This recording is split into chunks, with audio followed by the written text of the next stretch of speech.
Македонија подготвува радикален пресврт во законот за забрана на пушење. Забраната ќе важи во сите затворени простори од јавен карактер, а увозот и продажбата на тутунски и никотински производи драстично ќе се ограничи.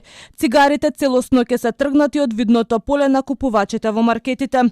Скроен е новиот закон за заштита од пушење кој ќе биде ставен на јавна расправа.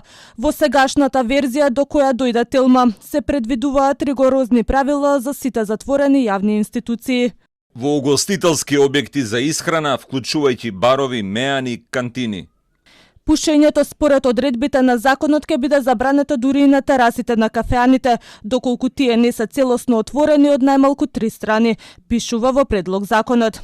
Забрана ќе има и за пушење во автомобил, во присуство на дете, на автобуски и железнички станици, на пазари и во редица други институции и на јавни простори.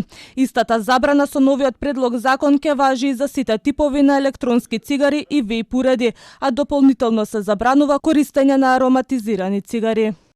Се забранува производство, увоз, дистрибуција, продажба и ставање во промет на тутунски и никотински производи кои содржат ароми или вкусови. Исто така цигарите, било обични, било електронски, ќе се забранат за рекламирање и нема да смеат да бидат видливо изложени на рафтовите. Ова се дел од новите построги законски измени на законот за пушење, а кои наскоро треба да бидат објавени на платформата ЕНЕР и да отворат јавна дебата. Во Министерството за здравство, кои се креатори на овие измени, велат дека тие се неопходни, а целта е да се спречи здравствена катастрофа.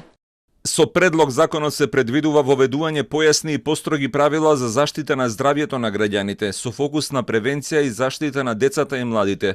Целта на подготвеното законско решение е намалување на изложеноста на чад и аеросоли и спречување на нови генерации зависници. Неодамна директорот на Фондот за здравство објави дека стапката на пушење кај возрастни е над 45%, што е далеку над просекот на Европа. Половината од пушачите консумираат повеќе од 20 цигари дневно.